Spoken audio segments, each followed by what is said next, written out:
स्वागत है आपका एक बार फिर से अपने YouTube channel the key of mathematics classes में। बच्चों, आज हम लोग कोनिक सेक्शन का जो पहला पार्ट है सर्कल, उसके बारे में पढ़ेंगे अच्छे से कि सर्कल का ज्योमेट्री क्या होता है, सर्कल का इक्वेशन क्या होता है, सर्कल बनता कैसे है। तो देखते हैं इसमें सर्कल होता क्या है, कैसे बनता है।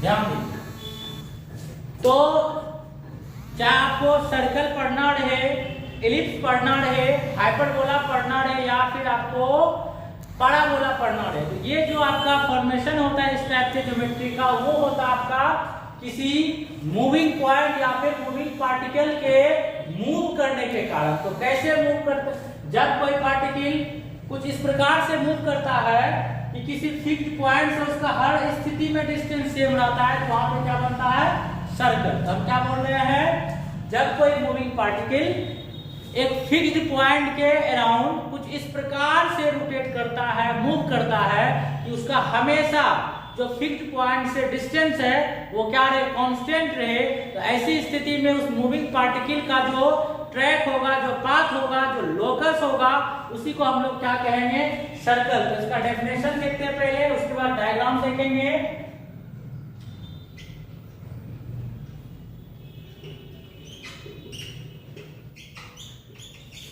When a moving particle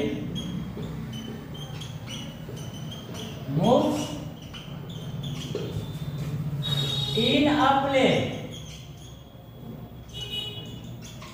such a way that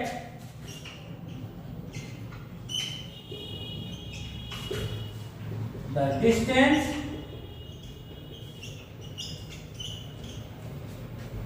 of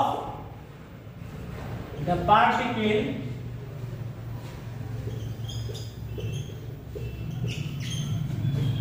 moving particle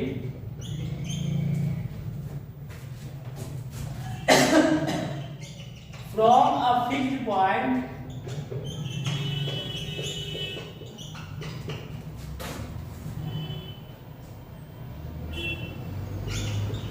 are always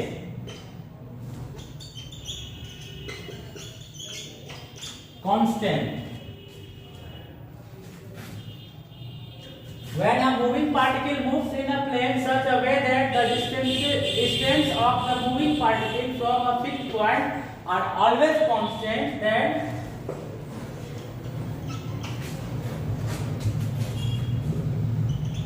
then the locus of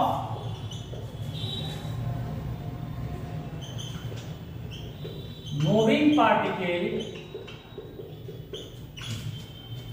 is called circle. क्या लिखा हुआ है, ध्यान से देखिए।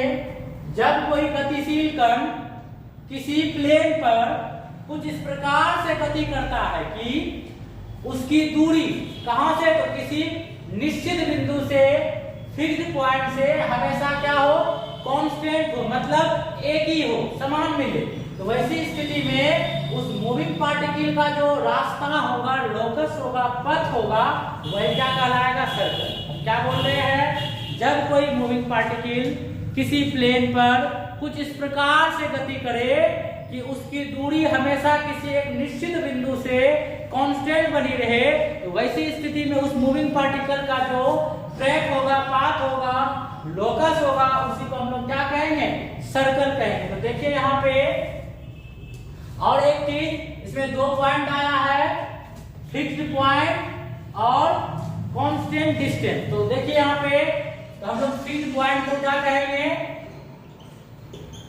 जहां where fixed point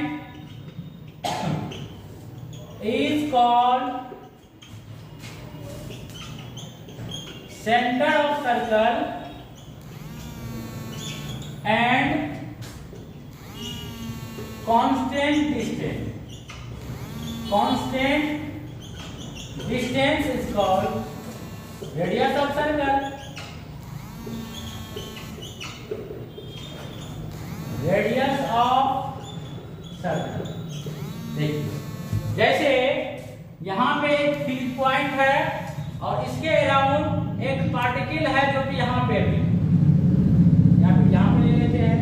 ये कोई ऐसा पार्टिकल है जो कि मूव करने वाला है, इसलिए इसको हम लोग मूविंग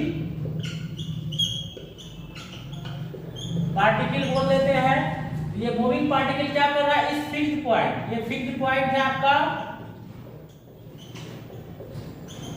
फिक्स्ड पॉइंट है, तो इसके अराउंड क्या कर रहा है, गति कर रहा है कुछ इस प्रकार से।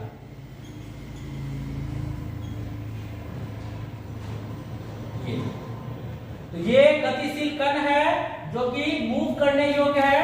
तो ये क्या कर रहा है, इस फिक्स्ड पॉइंट के अराउंड कुछ इस प्रकार से गति कर रहा है कि इसका जहां भी पहुंचता है, जिस भी पोजीशन पे रहता है, वहां से इसका जो डिस्टेंस है हमेशा क्या मिले, कांस्टेंट वैल्यू। ये डिस्टेंस क्या रहे, कांस्टेंट है। यदि r है तो यहां से यहां डिस्टेंस भी r, ये डिस्टेंस भी r, ये डिस्टेंस भी r, यानी कि सेम मिले। तो ऐसी स्थिति में इसका जो रास्ता होगा, ये जो ट्रैक बनेगा, ये जो लोकस बनेगा, इस लोकस को क्या कहेंगे हम लोग, तो सर्कल कहेंगे। बहुत आसान है, जिसमें इस फिक्स्ड पॉइंट को हम लोग क्या कहते हैं, सेंटर ऑफ सर्कल। क्या कहते हैं, सेंटर ऑफ सर्कल कहते हैं। और ये जो कांस्टेंट डिस्टेंस है, जो बार बार जो है समान दूरी मिल रहा है, इस दूरी को हम लोग कहते हैं रेडियस ऑफ सर्कल कहते हैं। ये आपका ज्योमेट्री है इसके लिए, तो सर्कल के लिए नोट कर लीजिए, बहुत आसान है। एक बार फिर से रिपीट कर दे कैसे बना। तो जब कोई मूविंग पार्टिकल किसी प्लेन पर, ये प्लेन है, तो जब कोई मूविंग पार्टिकल किसी प्लेन पर कुछ इस प्रकार गति करे कि उसकी जो दूरी है, कहां से, एक निश्चित बिंदु से हमेशा क्या रहे, सेम रहे, कांस्टेंट रहे, तब ऐसी स्थिति में जो उस मूविंग पार्टिकल का जो ट्रैक होगा, रास्ता होगा, उसी को हम लोग क्या कहेंगे, सर्कल कहेंगे। अब हम देखते हैं सर्कल का इक्वेशन क्या होता है डिफरेंट फॉर्मेट में, इसको नोट कर लीजिए।